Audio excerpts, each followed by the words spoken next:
Mateus capítulo 27, a partir do versículo 57. A última parte do capítulo. Estamos chegando no final de Mateus. Acho que esse e mais 3 sermões a gente acaba. Pode ser que sim, pode ser que não. Vamos ver. Oi? Está tão bom assim, né? Vamos lá? A partir do versículo 57. Ao cair da tarde, veio um homem rico de Arimateia, chamado José, que era também discípulo de Jesus. Este foi até Pilatos e lhe pediu o corpo de Jesus. Então Pilatos mandou que o corpo lhe fosse entregue. E José, levando o corpo, envolveu-o num lençol limpo de linho e o depositou no seu túmulo novo que ele tinha mandado abrir na rocha.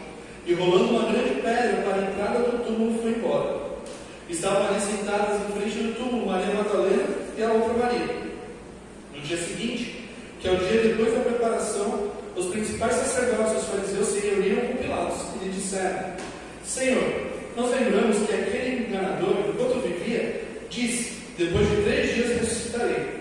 Portanto, mande que o túmulo seja guardado com segurança até o 3º dia, para que não aconteça que, vindo os discípulos dele, o roubem e depois digam ao povo: ressuscitou dos mortos. E este último engano será pior do que o primeiro. Pilatos respondeu: uma escolta está à disposição de vocês. Vão e guardem o túmulo como bem entendem. Indo eles, montaram guarda ao túmulo, selando a pedra e deixando ali a escolta. Até aí. Senhor, mais uma vez te pedimos que o Senhor fale aos nossos corações, às nossas mentes, através da tua palavra, que é viva e eficaz. Que possamos aprender mais um pouquinho de ti, da tua vontade e dos teus grandes feitos por nós. No nome de Jesus. Amém. Semana passada a gente viu a morte de Jesus. E a gente viu que ele voluntariamente entregou o seu espírito. Porque se ele quisesse, ele poderia sair da cruz, ele não precisaria se deixar prender, mas foi para cumprir a vontade do Pai que Jesus passou por tudo isso. E foi por isso que ele morreu, derramando seu sangue em nosso lugar, para nos dar a vida e para que nele tivéssemos vida em seu nome. Agora, Jesus morreu e a gente lembra que eu tinha falado semana passada que as crucificações normalmente duravam vários dias, né? Só que os judeus, eles não permitiam que o corpo ficasse pendurado mais do que um dia na cruz. Quando fosse mudar o dia, tinha que tirar a cruz e enterrar. Então os romanos, eles costumavam quebrar a perna dos crucificados para que eles não conseguissem mais se levantar para respirar. Então eles morriam sufocados. Só quando eles foram quebrar a perna de Jesus já estava morto. E aí, ao cair da tarde, que é o versículo 57 aqui, quase virando o dia, já lembra que o dia contado por eles começava às 6 horas da tarde. Para a gente começa à meia-noite, né? Para eles era 6 horas da tarde. Então o pôr do sol marcava a mudança do dia. Então, ao cair da tarde, veio um homem rico de Arimateia, chamado José, que era também discípulo de Jesus. É o único lugar que fala dele. Né? Tem outro evangelho que fala, na verdade, que fala que tinha outra pessoa com ele. Quem que era? Nicodemos.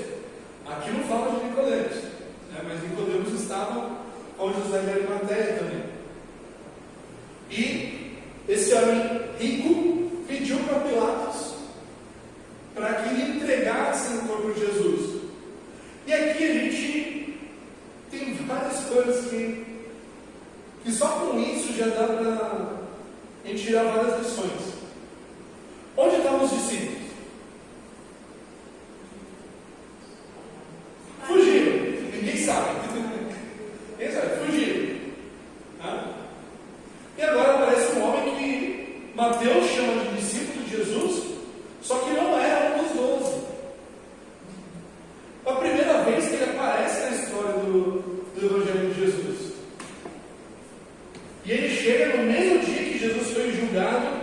foi morto, ele vai diante de Pilatos, que condenou Jesus, e pede o corpo de Jesus. Percebe o que ele está fazendo? Ele está assumindo publicamente que ele era o seguidor de Jesus, tanto diante de Pilatos quanto diante de toda a liderança dos judeus. E os discípulos estavam com medo de serem associados a Jesus por medo de morrer.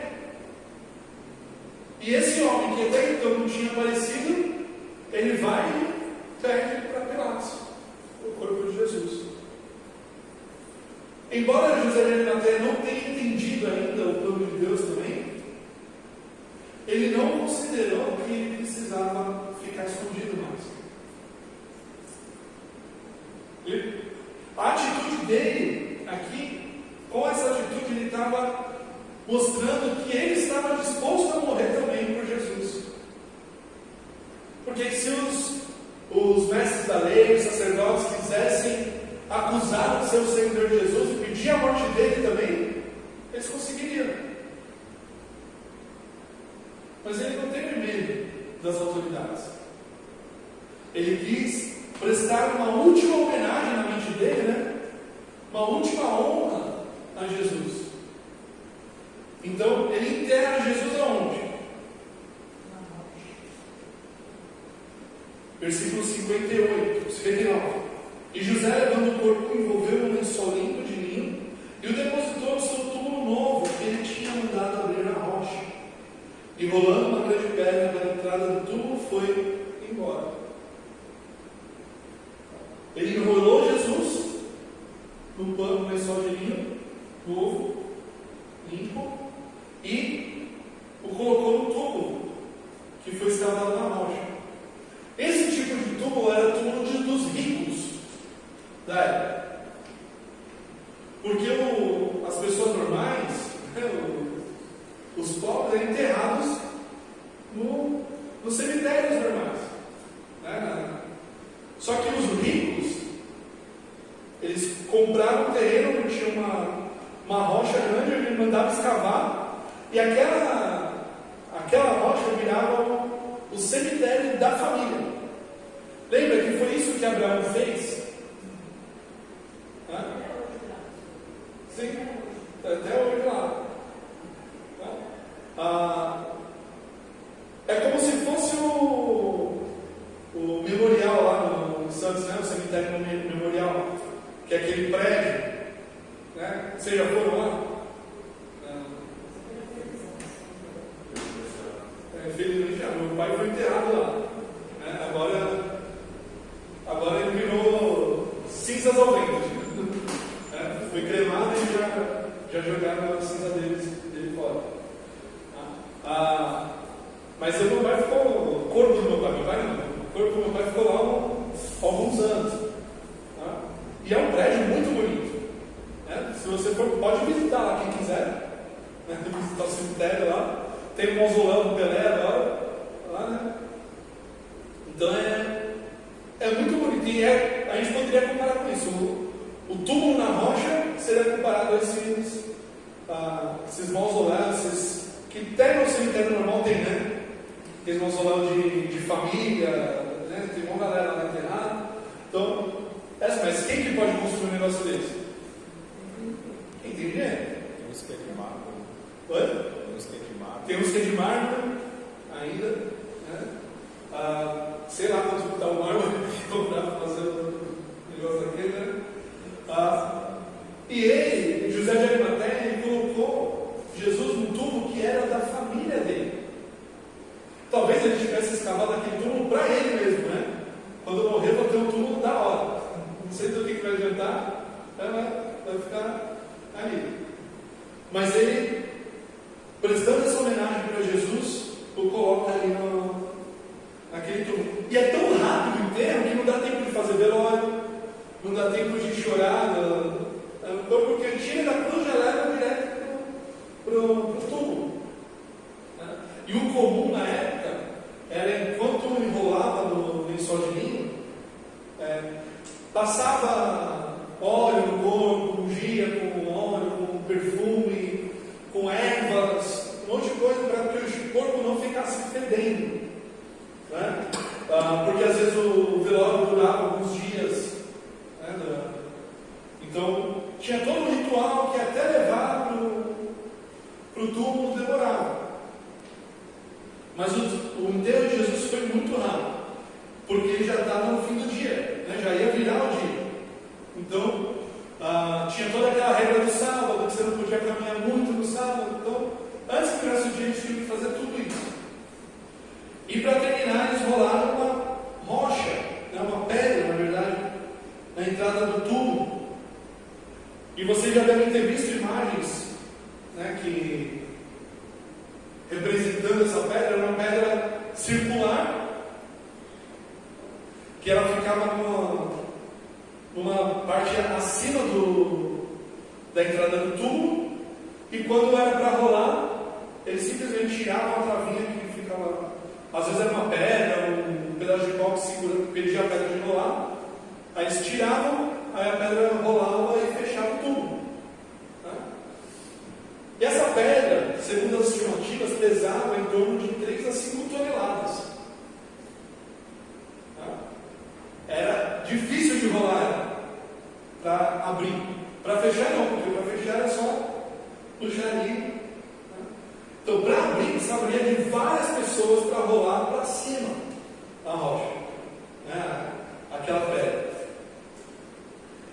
E no versículo 61 fala que estavam ali sentadas em frente do túmulo Maria Madalena e a outra Maria, que ele citou no momento da morte de Jesus, né? No versículo 56. Maria Madalena, Maria mãe de Tiago, de José e a mulher de Zebedeu. Então, era Maria Madalena e a Maria mãe de Tiago e de José. Tudo Maria, é que nem hoje. Tudo Maria. Então, até as pessoas mais pobres da população, quando eram enterradas, elas tinham um enterro mais digno do que Jesus teve.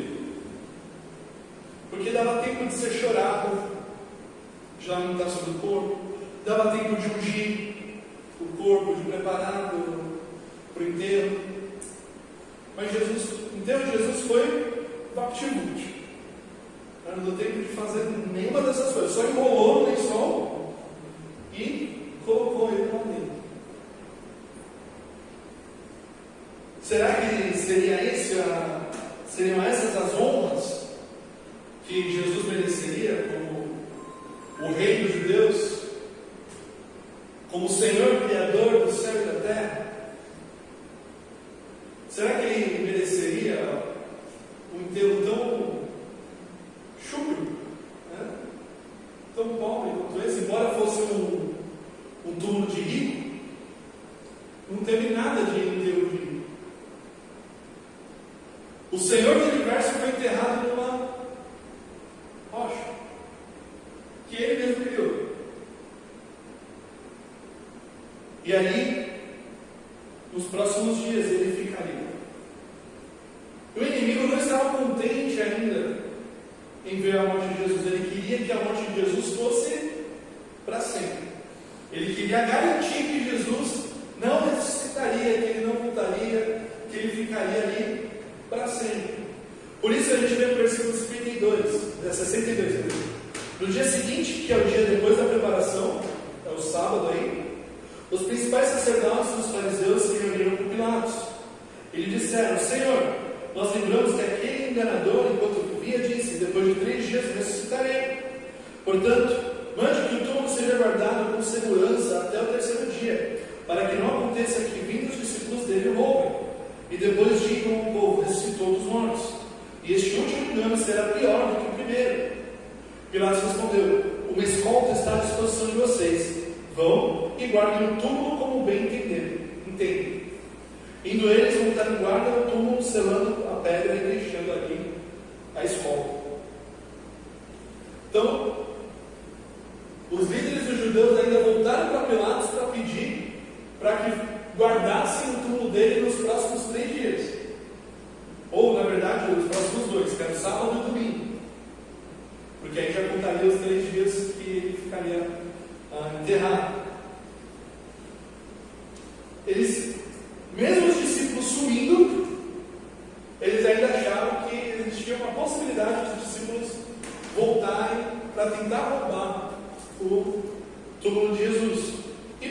para não criar problema, né? Já mandei matar, não, o que uma escolta de diferença vai fazer? Tá? Então ele mandou uma escolta de soldados romanos para guardar o túmulo de Jesus. Essa escolta deveria ser composta de 12, 15 soldados. Que para guardar um túmulo é mais do que o suficiente. Ainda mais para guardar um túmulo, pensando nos discípulos de Jesus, que eram pescadores, né, coletor de impostos, não tinha ninguém ali que, a não ser Simão Zelote, que deveria saber lutar. Os outros eram de luta zero à esquerda, né? Então, colocam os soldados ali no túmulo para guardar. Cada soldado romano, ele era treinado para guardar um espaço mais ou menos de 1 metro quadrado, sem sair do lugar, se eles estivessem em formação. Não seria possível os discípulos passarem por eles para roubar o corpo de Jesus. Ainda mais porque, além de se eles conseguissem passar escondidos pelos soldados romanos, tinha uma pedra de 3, 5 toneladas para eles girarem, né? Para eles rodarem o morrinho acima. Se eles conseguissem passar sem ser percebidos pelos soldados, os soldados iam ouvir a pedra sendo rolada. É umas ideias que os caras têm. E aí, além de colocarem os guardas no túmulo, eles colocaram um selo. O selo, como proteção física, não quer dizer nada. Mas é a autoridade por trás daquele selo que importa. Era um selo com a marca do governador, que era colocada na rocha ali, para caso alguém tentar abrir, o selo ser quebrado, né? Viram que alguém entrou ali, então ia ter uma investigação dos romanos para ver quem fez isso e tal. Era só por garantia mesmo, né? Porque olhando o selo, a pessoa que, se alguém tentasse entrar, eu perceberia que não era só uma questão de rolar pedra, era uma questão também de enfrentar os romanos numa investigação. Só que, olha quanta coisa eles tentaram para impedir Jesus. Ou, na verdade, eles queriam impedir os discípulos de Jesus de roubar o corpo. Mas a gente sabe que, para Deus, não existe impedimento. Não tem soldado, não tem selo, não tem inimigo que possa impedir o plano dele. Não tem pedra, não importa de quantas toneladas sejam, nada pode impedir o plano do Senhor. O inimigo está tentando frustrar os planos do Senhor desde o jardim do Éden. E ele não consegue. Ele tentou frustrar os planos do Senhor lá no deserto, quando foi tentar Jesus, e foi humilhado por Jesus. E mais uma vez o inimigo vai ser humilhado pelo poder da ressurreição de Jesus. Porque a sepultura não pode impedir o Criador de ressuscitar. Jesus falou para os discípulos sobre isso. Jesus falou que o Pai deu autoridade para ele, tanto para entregar a sua vida, como para tomá-la de volta. E se ele tem autoridade, quem que vai impedir? Se ele tem o poder, quem vai impedir? A gente falou na quinta-feira, né, sobre ansiedade, e uma das causas da ansiedade é que a gente se esquece de quem é o nosso Deus. Não é verdade? A gente acaba considerando problemas, as nossas dificuldades maiores do que o nosso Deus. A gente se esquece das promessas, a gente se esquece do cuidado, a gente se esquece de tudo aquilo que Ele já fez por nós. E aí a ansiedade vem e toma conta do nosso coração. Nos arrebata, né? E muitas vezes a gente fica sem saber o que fazer, sem saber o que falar.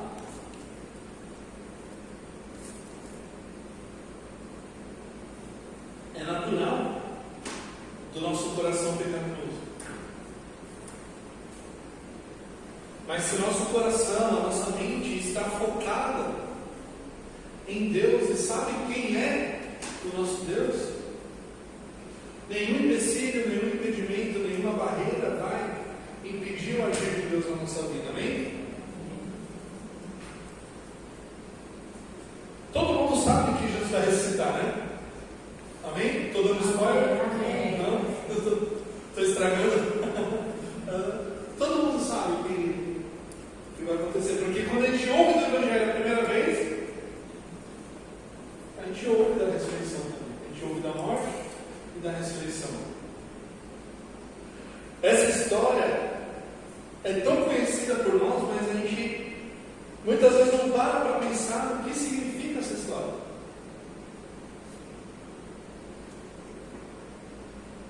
Quantas vezes já o inimigo já tentou impedir o agir de Deus na nossa vida?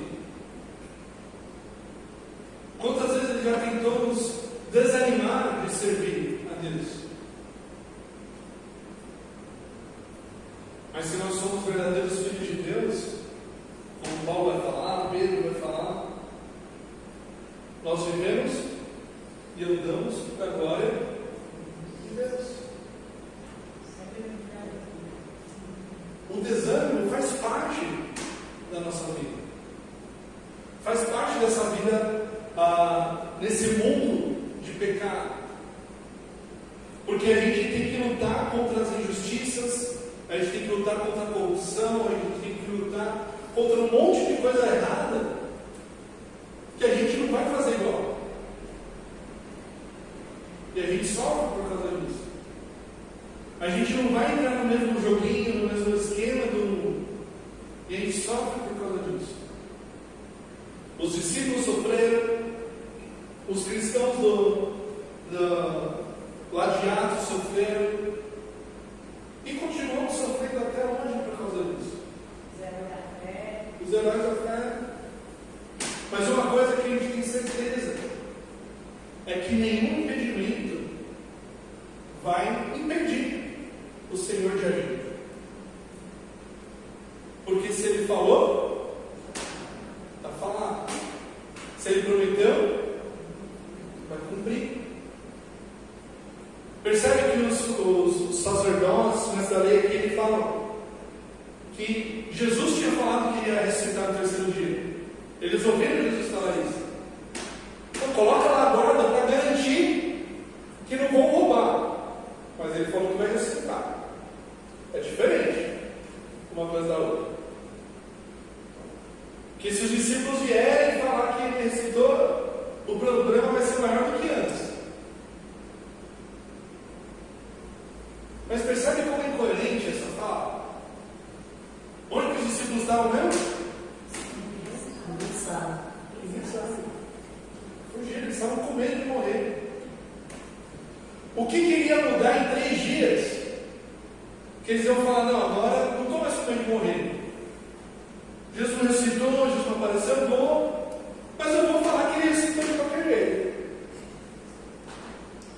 Faz sentido isso? Vocês estavam com medo de morrer na sexta-feira, domingo eles vão mudar de opinião? A não ser que Jesus realmente tenha ressuscitado. Porque não existe outra notícia que valha mais a pena do que falar da ressurreição de Jesus. Ele morreu, mas ao terceiro dia ressuscitou. E as trevas não prevaleceram contra ele. A morte não prevaleceu contra ele. Tragada foi a morte pela vitória do Senhor. Estou dando spoiler, mas semana que vem, se Deus quiser, vamos começar o capítulo 28, falando sobre a ressurreição de Jesus. Mas não há impedimento maior do que o nosso Deus. Não existe nada que possa impedir o agir de Deus na nossa vida. Amém? Chama o grupo de louvor.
Queremos te louvar e te agradecer, porque Jesus não continuou morto, porque Jesus não foi impedido pelo inimigo de ressuscitar. Te louvamos, porque através da ressurreição de Jesus nós temos certeza da nossa ressurreição e da ressurreição daqueles que já morreram em Cristo. Porque não precisamos temer a morte, não precisamos temer nada, porque nada pode impedir o teu agir, Senhor. Usa as nossas vidas, Deus, para proclamar a tua salvação, para proclamar a tua ressurreição. Que cada um de nós, Senhor, saia daqui com o coração exultante pela grande obra que o Senhor tem realizado e ainda vai realizar nas nossas vidas. No nome de Jesus. E que a graça do Senhor Jesus, o amor de Deus, nosso Pai, e a consolação do Espírito Santo seja com todos nós.